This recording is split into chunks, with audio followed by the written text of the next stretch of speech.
Bonjour et bon dimanche sur Génération Télévision. Merci d'être là. Vous regardez le TV 168.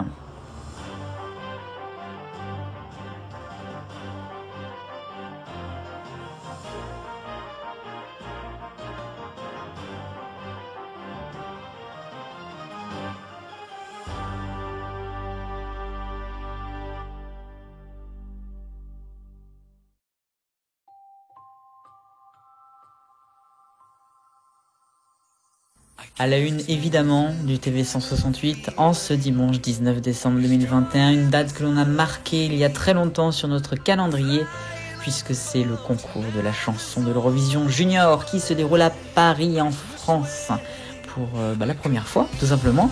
Ça fait quand même un sacré bout de temps en plus que l'Eurovision généralement n'avait pas été dans notre pays, n'est-ce pas? Alors les participants, il y en a 19 pays.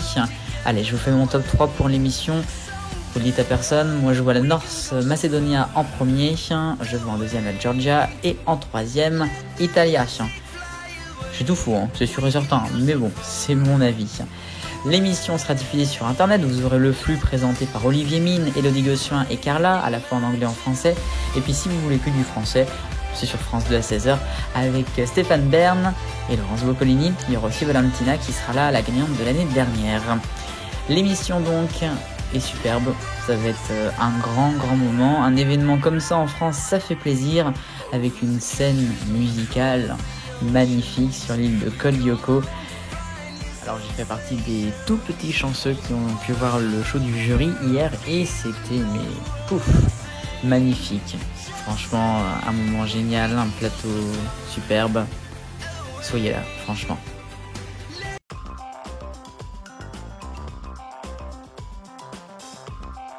Le rayon actu et on commence avec Molotov de nouveau avec un accord au bout d'une semaine avec M6. Alors un accord, je l'ai mis entre parenthèses parce que c'est particulier. Il y a un accord donc avec les chaînes qui peuvent continuer à être diffusées mais uniquement sur les options payantes de Molotov. C'est un peu ce qu'ils voulaient. Plus donc de chaînes du groupe M6 sur le gratuit. A noter que TF1 et son groupe restent toujours diffusés, mais jusqu'à quand? S'il y a aussi 7 millions d'euros, ça promet. On continue avec une information concernant France Télévisions qui va diffuser le Festival de Cannes. Oui, vous l'avez bien entendu, Canal+ a perdu le Festival de Cannes qu'il diffusait depuis 1993 et ça sera donc France Télévisions en association avec Brut qui proposera le programme. Alors on imagine déjà C'est à vous sur la Croisette au mois de mai, ça je peux vous le garantir, mais il y aura aussi d'autres émissions, Culture Box bien évidemment. Et puis Gulli. Alors là, c'est un peu la surprise de la semaine, puisque la chaîne va lancer une nouvelle offre tous les soirs à partir de 21h. Gulli Prime, une nouvelle formule pour essayer de toucher, je dirais, les jeunes adultes, donc un petit peu comme le France 4 d'il y a quelques temps. Il y aura un nouvel habillage qui sera vraiment proposé pour Gulli Prime. Et puis, je vous conseille d'aller voir leur compte Twitter parce que c'est un petit peu déconcertant, ça.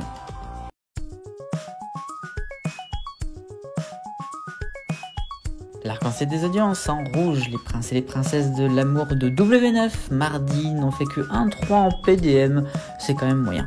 En jaune, non, orange d'abord, Cauchemar en cuisine, sur M6, avec une rediffusion à 1 100 000, c'est quand même plutôt faiblard, le même jour.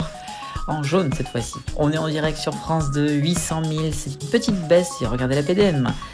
On va partir maintenant en vert avec le Formule 1 Grand Prix de Abu Dhabi sur Canal+ dimanche dernier, presque 2 millions. C'était pas mal pour le dernier de la saison. En bleu clair, c'est Face à Baba avec comme invité Eric Zemmour. Jeudi sur C8, 2 200 000. Très beau score. On a du bleu foncé avec Emmanuel Macron. Où va la France sur TF1. Un prime time politique très rare. 4 millions, presque, c'est pas mal. Et puis en violet, l'édition Miss France 2021 avec une petite hausse par rapport à il y a 2 ans. Je compte pas l'année dernière.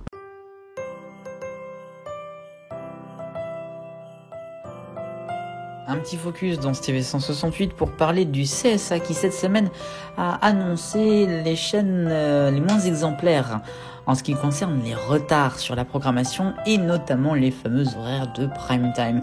Je vous laisse tout de suite regarder le tableau général pour cette année et il y a quand même des mauvais élèves. Je cite TMC en dernière place, TF1, C-Star, M6, RMC Découverte. curieusement, C8 est moyennement classé et au milieu. Ils ont fait des efforts par rapport à 2019, donc bon, allez, il faut le saluer.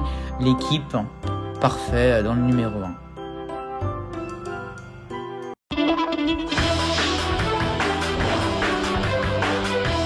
Mon poing, une nouvelle fois sur Koh Lanta, la légende, une saison de toutes les légendes et qui va rester dans la légende.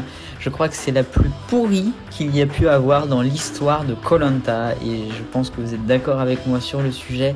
Tricherie de Théora, il y a aussi eu ces histoires de dîner clandestin, sans compter, et ça c'est quand même incroyable, la production qui aurait donné des pains au chocolat. Enfin, je n'ai jamais vu tout ça. Avec à la fin une finale où il n'y a pas de gagnant, bon, ça aurait dû être Claude, pas de gagnant et 100 000 € qui sont reversés à la fondation Bertrand Kamal. Vraiment, je n'ai jamais vu ça, je le répète, mais on est dans quelque chose qui est totalement fou. Koh Lanta est tombé bien bas, franchement je le dis, une saison de merde. On verra si pour les 21 ans ça va un petit peu revenir.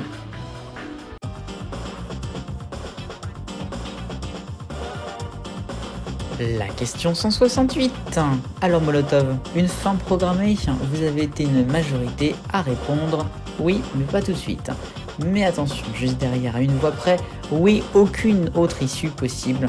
Et ensuite c'est non, moi j'adore. La question de la semaine, j'en ai parlé dans la une, la France est-elle capable d'organiser l'Eurovision? Mais attention, l'Eurovision adulte, puisque là ils organisent le junior. Merci à vous.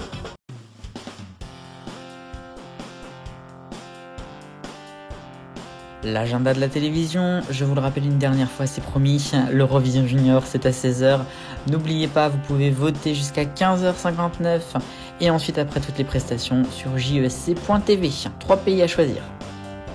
Ensuite, on reprend le fil avec la France, un incroyable talent sur M6.